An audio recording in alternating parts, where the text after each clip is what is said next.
Hey guys, check out our merch. It's on Shopify.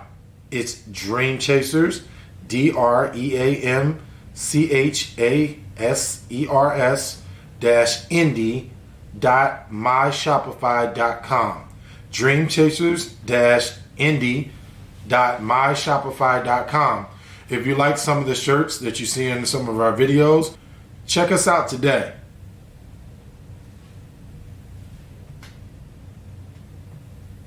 Today, I'm going to give you some pretty convincing arguments about why or why not to watch the NBA as a young baller coming up.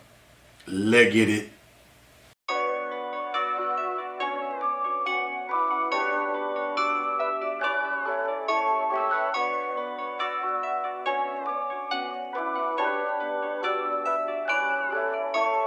New Chanel, mama and Gucci, got out the hoop, yeah, been through hell.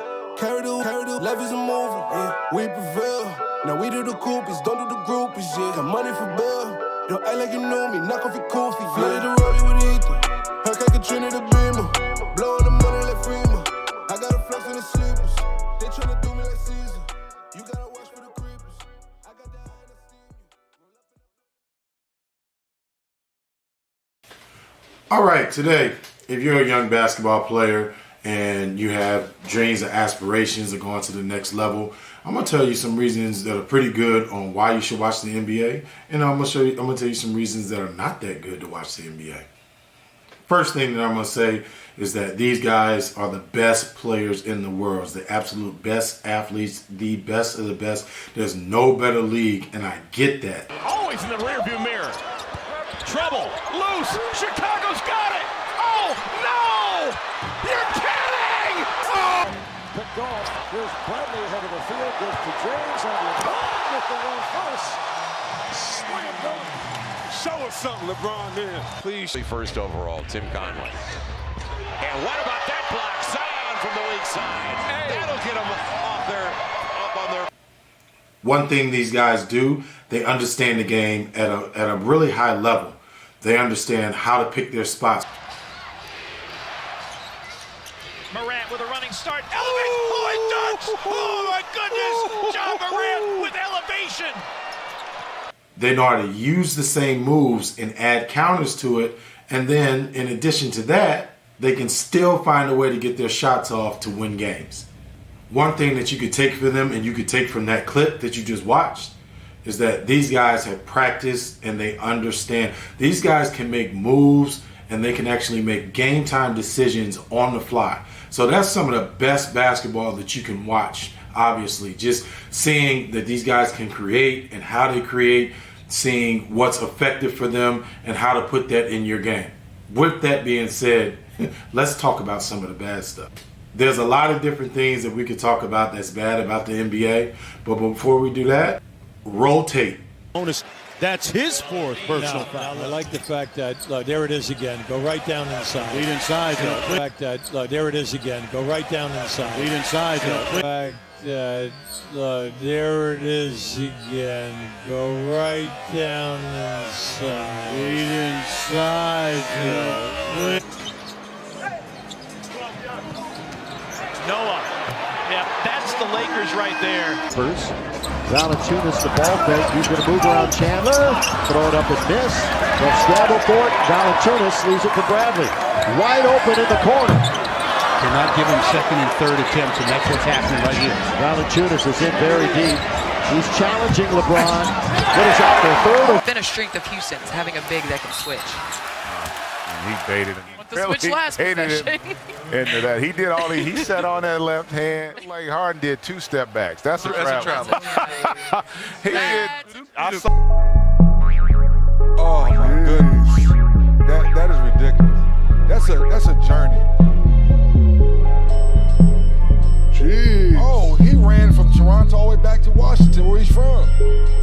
Whoa. Walk this way. Walk this way. Walk this way. Oh.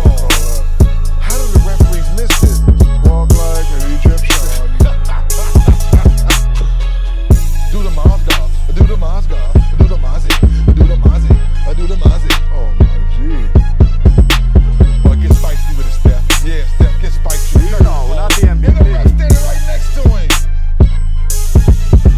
after watching that, I mean, a lot of kids are practicing how to travel now. A lot of those moves that James Harden makes, those step backs and being able to free himself up, a lot of times those are travels. But what you don't see and what you don't understand is this. Being in the NBA, a lot of these guys, they gain a reputation, they gain a name. So guess what? James Harden can make that move.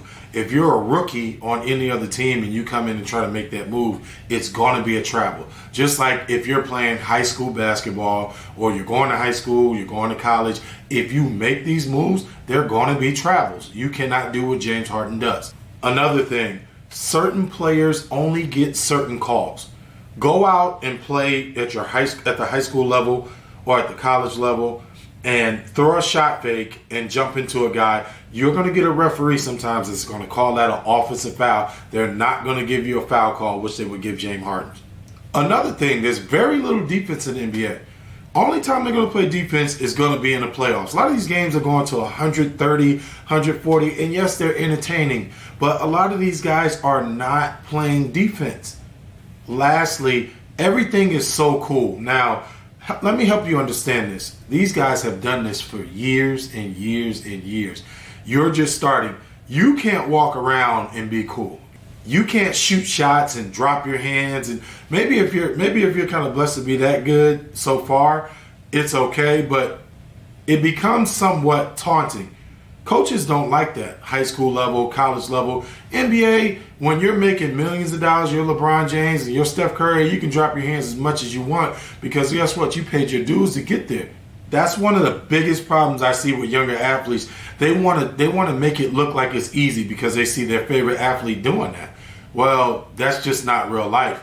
I mean, when you come across the right player and you try to make it look effortless and now you look bad, that hurts you.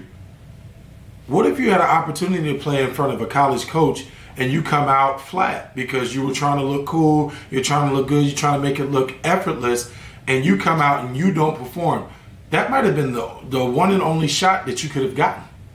Purely, a lot of this is my own thoughts, but I have been around a lot of NBA guys. And what you have to understand, what I said earlier, is that this is 110% right. That a lot of guys in the NBA that have paid their dues, they're going to get the calls. Certain referees may not call certain things as tight because it deals with this person, or they may call it a little bit tighter when they deal with LeBron James. They're not going to treat you like that. I'm sorry. You can try to emulate and do all their moves and do different things, stuff like that, but when you get down to it, you're going to make these moves. You're going to think you got fouled, and because you're so cool, you're going to put your hands up, and while they're going down the other end of the score, and it's going to make you look bad. So overall, I mean, watching the NBA is great. You're watching some of the best athletes on the planet. I get it. But it's what you take out of it. Just like with this video. Some of what I'm saying, you're going to take some, and some of it, you're going to leave it. So if I was you, when I watch the NBA, I would take maybe the hard work, the playoffs, maybe Luka Doncic being one of the best players that you've ever seen, and maybe you want to emulate, his mid-range game and work on that. But I would leave some of the defense stuff by the wayside because I don't think that it's going to help you. I appreciate you guys watching today. This is DreamChasers Basketball, and I'm Harvey Harrington. Take care.